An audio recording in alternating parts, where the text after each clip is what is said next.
let's get this show started!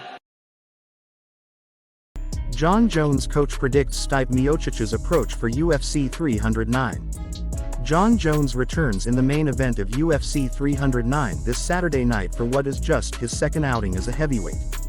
During his incredible light heavyweight title run, Bones was always one of the hardest fighters to predict or prepare for because he's so good everywhere. Opponents could watch as much tape as humanly possible, but ultimately, there's no way to experience what it's like to share the octagon with the consensus greatest of all time other than physically being in there with him.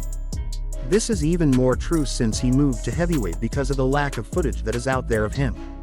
His heavyweight debut at UFC 285 against Cyril Gane ended in just over 2 minutes, so we still don't really know how good Jones is at heavyweight. This creates a problem for Stipe Miocic and his team when it comes to strategizing for November 16.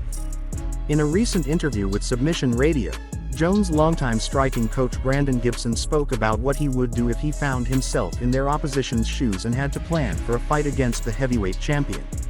Suffice to say that Gibson is glad that he's on this side of the octagon rather than the other.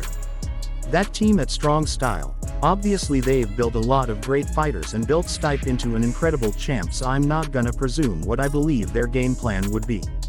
I think through Jon's 16 championship fights and 27 fights total that you could definitely plot little elements here and there of when Jon has been hit or hit clean. I think it's very hard to replicate and to duplicate. You know, if I were them, I would just be training Stipe to be the best Stipe out there.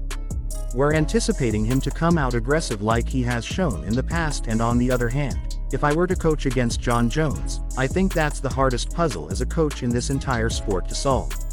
Nobody has solved it yet, and I think they're the ones with their hands full.